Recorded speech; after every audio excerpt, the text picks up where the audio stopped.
Mari kita buka bersama-sama saudara di dalam Galatia pasal yang ketiga.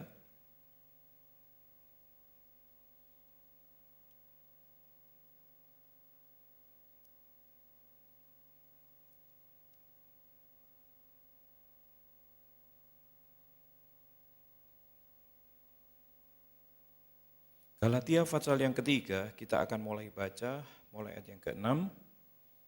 Di situ dikatakan demikian. Secara itu jugalah Abraham percaya kepada Elohim, maka Elohim memperhitungkan hal itu kepadanya sebagai kebenaran. Jadi kamu lihat bahwa mereka yang hidup dari iman mereka, itulah anak-anak Abraham. Dan kitab suci yang sebelumnya mengetahui bahwa Elohim membenarkan orang-orang bukan Yahudi oleh karena iman, telah terlebih dahulu memberitakan Injil kepada Abraham. Olehmu segala bangsa akan diberkati.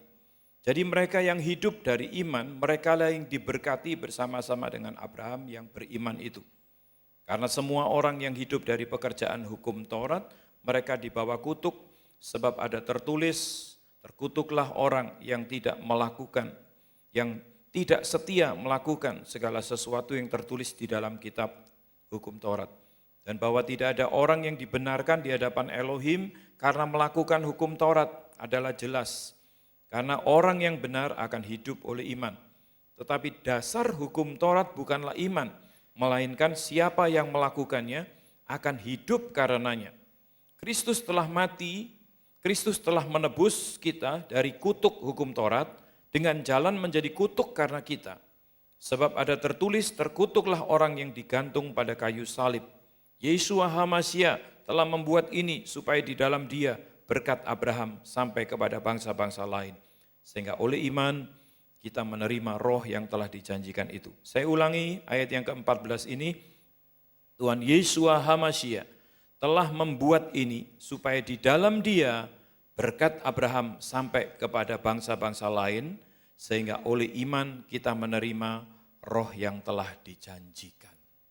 Saudara-saudara, kita tahu di dalam sejarah bahwa sebetulnya apa yang dilakukan oleh kita sebagai orang-orang percaya, banyak kita mengerti tentang pengertian anugerah dan sebagainya, tapi salah menggunakannya.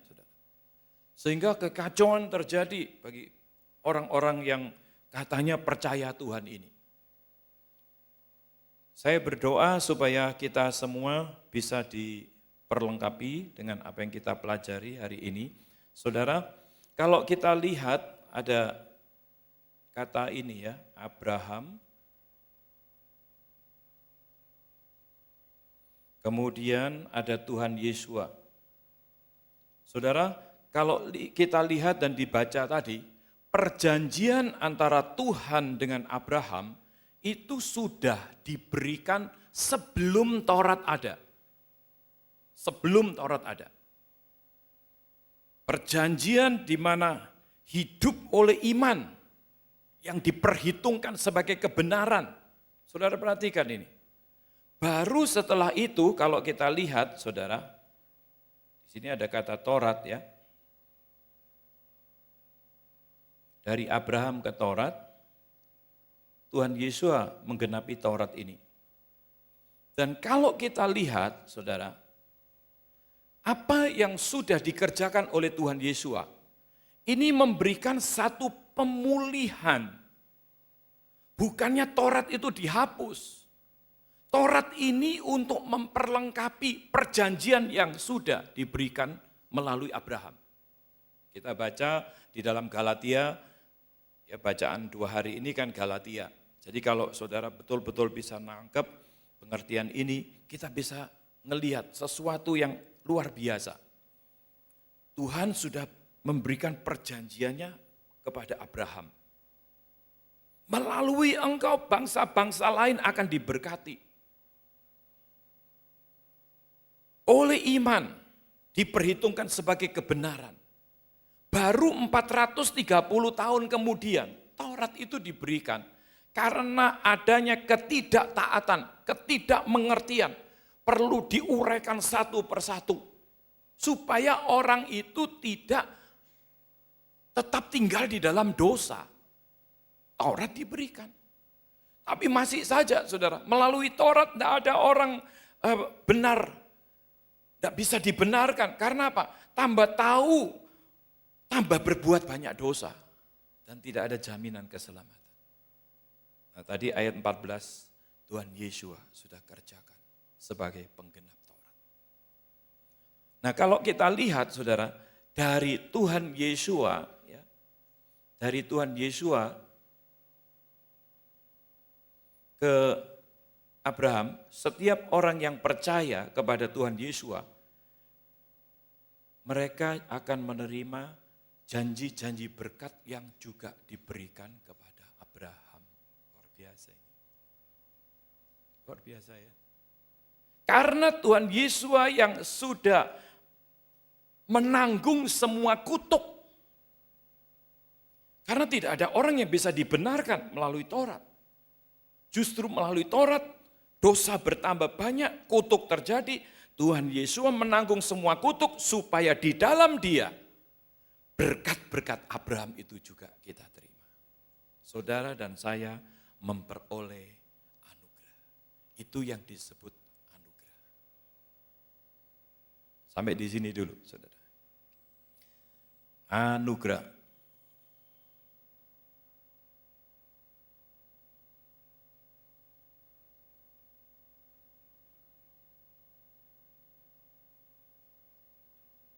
Anugerah yang benar, saudara, karena begitu besar kasih Bapa akan dunia ini sehingga Ia mengaruniakan putra tunggalnya supaya setiap orang yang percaya tidak binasa melainkan beroleh hidup yang kekal.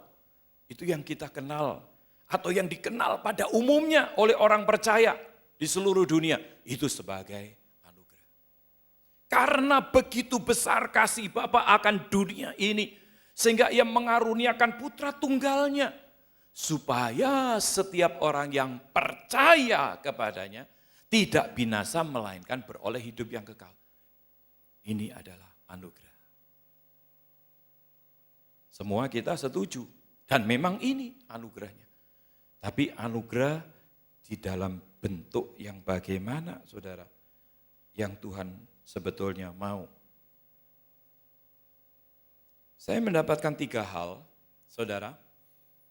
Memang dari Bapa kepada dunia, karena begitu besar kasih Bapa akan dunia ini. Sehingga Ia mengaruniakan putranya yang tunggal, kasih Bapa. Itu dari pihak Bapa kita di surga. Bagaimana dengan pihak kita? Kalimat berikutnya, supaya setiap orang yang percaya, itu bagian kita. Supaya setiap orang yang percaya, kata percaya. Percaya. Tidak binasa, melainkan beroleh hidup yang kekal. Yang percaya. Bagaimana dengan yang tidak percaya? Ya tidak mendapat bagian di dalam anugerah ini. Sekarang kita bicara yang percaya. Saudara dan saya termasuk kumpulan orang-orang yang percaya. Apa definisi percaya? Oh, setiap minggu rajin ke gereja. Cukup. Oh, KTP kita Kristen. Cukup. Apakah itu yang disebut percaya? Oh, saya ini majelis gereja. Cukup. Saya pendeta. Itu pun belum cukup. Kita harus mengerti definisi percaya. Dari Injil Yohanes pasal 3 ayat 16, di mana tadi kita tahu anugerah ya. Kalau kita baca ayat yang ketiga dan ayat yang kelima, saudara. Di situ ditulis, percaya itu sama dengan dilahirkan kembali. Nah, ini sudah mulai nyempit lagi. Semua kita termasuk kumpulan orang percaya, betul. Tapi apakah semua kita menjadi orang-orang yang sudah dilahirkan kembali? Ini jadi pertanyaan. Setiap kita secara pribadi bisa menjawab. Apa tanda-tanda orang yang sudah dilahirkan kembali? Itu harus jelas. Ngomong percaya, tapi tingkah lakunya masih nipu orang, nipu sana sini. Itu bukan orang yang dilahirkan kembali. Masih melakukan perkara-perkara yang di luar kebenaran firman Tuhan. Makanya saudara, kita perlu untuk melihat dengan jelas lagi anugerah ini. Ada 3 hal, saudara, yang perlu kita ingat. 1, kalau kita yang hidup di dalam anugerah Tuhan itu harus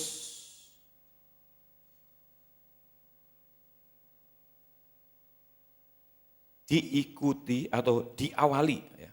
Anugerah harus diawali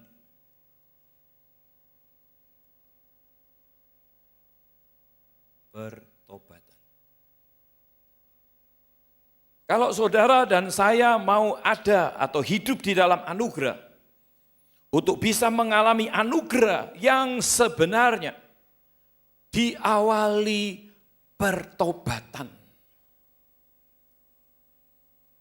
Bukan kemudian kita diam-diam tanpa usaha apa-apa, kemudian terima anugerah, ini bukan hasil pekerjaan kita pasti mati masuk surga. Kalau tidak ada pertobatan, diawali dengan pertobatan. Yang kedua itu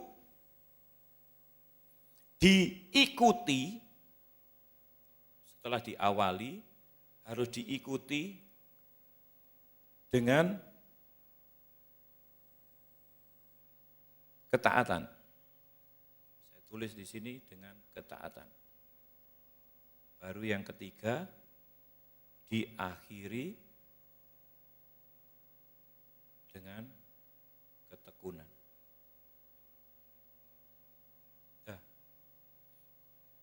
Gampang mengingatnya, saudara.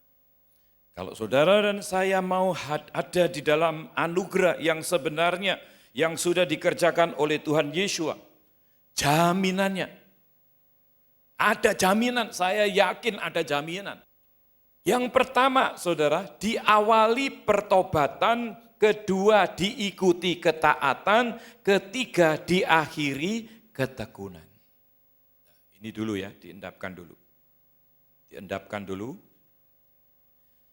Saudara, kita semua sudah mengerti bahwa tanpa ada pengakuan dosa dari kita sulit untuk kita itu bisa masuk di dalam anugerah Tuhan.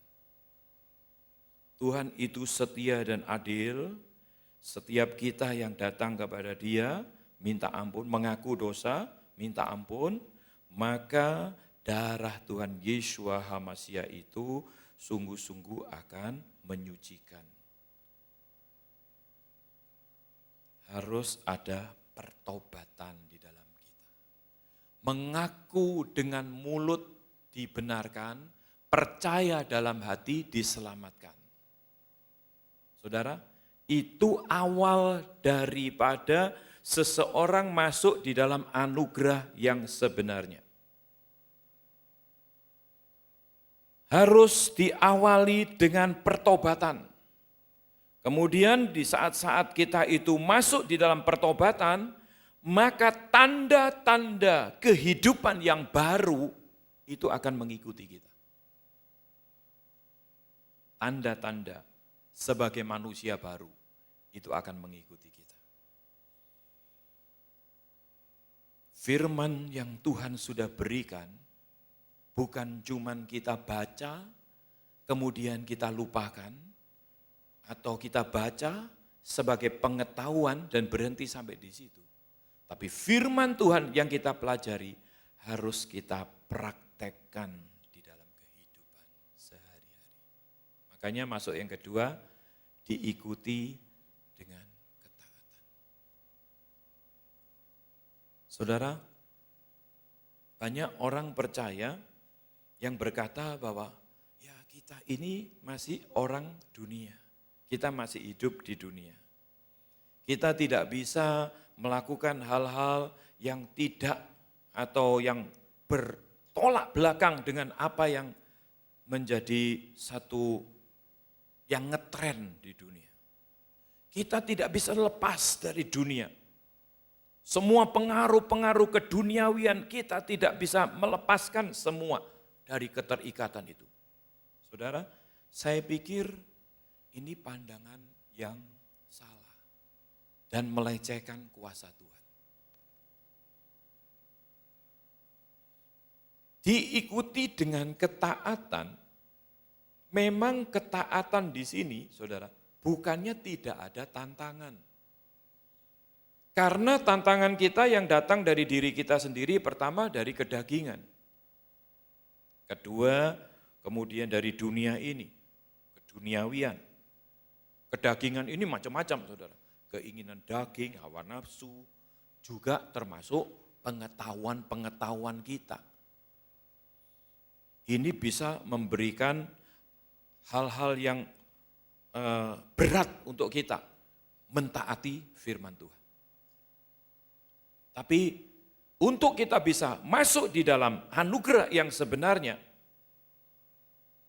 kita harus mengikutinya di dalam jalan-jalan kebenaran itu, di dalam ketaatan, dengan ketaatan. Kalau enggak, apa artinya saudara? Kekudusan Tuhan, jalan sempit, jalan kebenaran.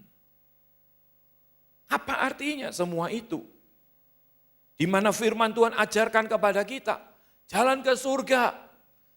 Sampai hari ini saya percaya tetap sempit. Pintunya masih sesak. Karena itu firman Tuhan yang katakan. Makanya saudara dan saya sebagai orang percaya yang mau masuk di dalam anugerah yang sebenarnya, yang ada jaminan di dalam Tuhan Yesua di situ, kita harus masuk dengan mengikuti di dalam ketaatan. Apa yang menjadi pergumulan kita? Yaitu tadi, keinginan daging, tantangan dari dunia. Saudara, hampir di seluruh aspek hidup di dunia ini sudah diracuni dengan dosa. Mulai dari ya enggak usah terang-terangan kita masuk di dalam klub-klub dunia lah.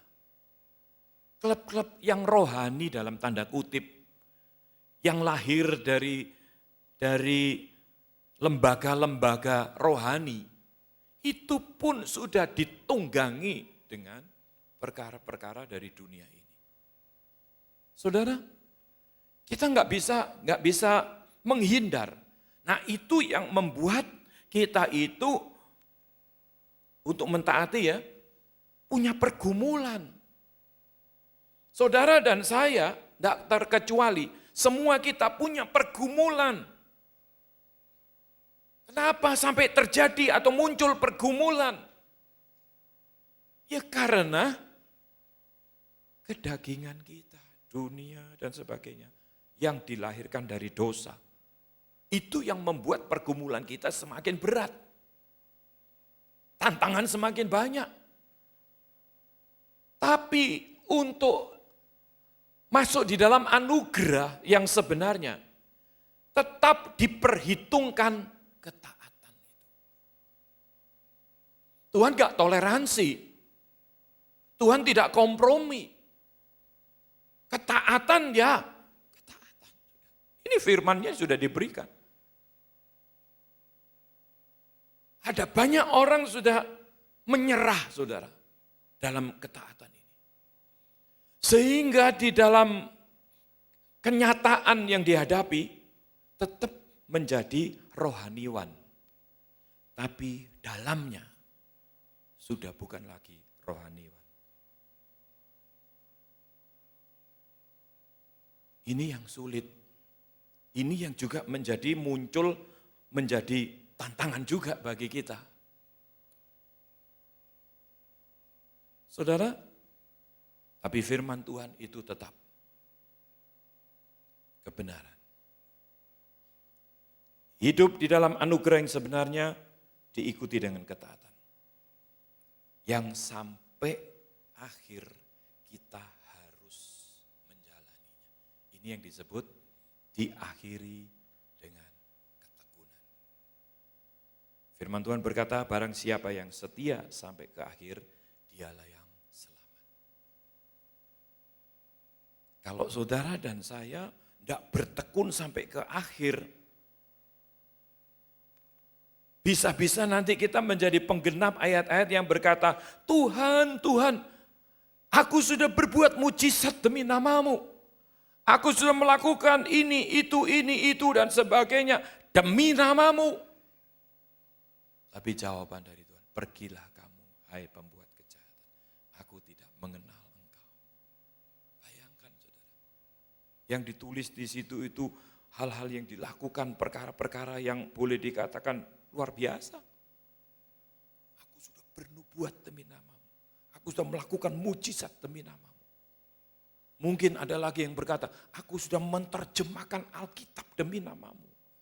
Mungkin ada yang, aku sudah melayani engkau sebagai penginjil, sebagai demi namamu. Tapi jangan sampai Tuhan berkata, pergilah kamu, hai pembuat kejahatan. Aku tidak kenal engkau. Karena apa? Kita tidak mengakhirinya dengan cantik. Kita tidak mengakhiri di dalam ketekunan. Tidak setia sampai akhir. Saudara-saudara, ada banyak kita temui di sekeliling kita. Sehingga menimbulkan pertanyaan kepada kita semua. Orang-orang yang luar biasa dipakai Tuhan, kok bisa akhirnya seperti itu? Ini yang dialami oleh jemaat di Galatia juga. Makanya Rasul Paulus katakan kalau di dalam pasal 3 ayat yang ketiga itu ditulis di situ, adakah kamu sebodoh itu, kamu yang telah mulai dengan roh, maukah kamu sekarang mengakhirinya di dalam daging? Saudara, mengawali di dalam roh, mengakhiri di dalam daging. Itu yang tidak diakhiri. Hidup di dalam anugerah yang sebenarnya tidak diakhiri di dalam ketekunan. Saudara dan saya tetap harus mengakhiri dengan bertekun. Ya, ini dalam anugerah yang sebenarnya kita harus tahu, yang pertama diawali pertobatan sebagai evaluasi kita. Yang kedua, diikuti ketaatan. Yang ketiga, diakhiri ketekunan. Saudara, sederhana, tapi inilah anugerah yang sebenarnya. Gak kemudian kita, wah saya percaya, saya mati masuk surga sebab saya sudah percaya Tuhan Yesus. Tapi tidak disertai dengan ketaatan akan firman Tuhan. Bahkan tidak bertekun sampai ke akhir. Saudara, jangan GR jadi orang Kristen. GR itu gede rumongso. Rumongso selamat, tapi ora selamat. Ini yang bahaya. Saudara dan saya, ayo kita belajar kebenaran. Banyak kebenaran ini diabaikan. Yohanes 17 ayat 17 berkata, firman-Mu itu adalah kebenaran. Firman kebenaran. Dan firman ini yang bisa memberikan kemerdekaan terhadap hidup saudara dan saya. Firman Tuhan. Nah, kebenaran ini yang harus kita garis bawahi. Kalau kita lihat Matius 6:33, cari dahulu kerajaan surga dan kebenarannya, maka semuanya ditambahkan. Banyak orang mencari kerajaan surga. Banyak orang mau semuanya ditambahkan. Tapi jangan lupa, cari dahulu kerajaan surga dan kebenarannya. Kebenarannya ini yang suka diabaikan. Oh dikit-dikit enggak boleh, dikit-dikit firman Tuhan, dikit-dikit begini, peraturan-peraturan, dikit-dikit begini. Saudara, itu kebenaran firman Tuhan. Cari dahulu kerajaan surga dan kebenarannya, maka semuanya tambahkan. Hal kerajaan surga itu bukan masalah makanan dan minuman, tapi masalah kebenaran, sukacita dan damai sejahtera yang dikerjakan oleh Roh Kudus. Kebenaran lagi, saudara. Kalau saudara dan saya sedang mencari surga, tapi tidak mau kebenaran, ya tidak bisa.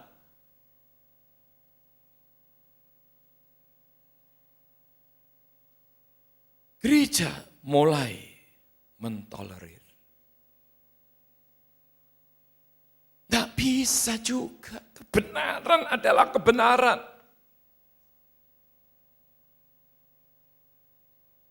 Tuhan sedang mencari penyembah-penyembah yang benar, yang menyembah Dia di dalam roh dan kebenaran. Loh kok bisa kita nggak mau kebenaran? Yaitu firman Tuhan. Ini miss-nya. Saudara, kita bisa miss the goal nanti kalau kita mengabaikan kebenaran. Di tempat ini kita terus belajar kebenaran. Bukan masalah, oh pengetahuannya begini, oh sejarahnya begini, oh ini begininya, ininya begini, ininya begini. Ya begini-begini yang sendiri. Tapi kebenaran adalah kebenaran. Untuk saya sederhana saja. Tadi saya ngobrol banyak dengan Pak Roger. Sebagai seorang penterjemah, penting peranannya. Saya tanya, apakah nama Roger masuk ke Papua, ganti namanya atau diterjemahkan? Enggak. Kalau sampai ke Kutub Utara diterjemahkan? Enggak. Sebab apa? Itu adalah proper name, nama pribadi. Kalau kita punya juru selamat, yang arti penyelamat itu terkandung di dalam nama Yesua. Kenapa ini kok diterjemahkan? Sehingga arti penyelamat di situ hilang. Ini PR-nya Pak Roger sebagai ahli bahasa. Tadi Pak Budi memberikan tugas seperti itu. Pelajari Pak, menurut linguistik, bahasa begini-begini. Kalau saya tidak ngerti linguistik, ngertinya lipstick.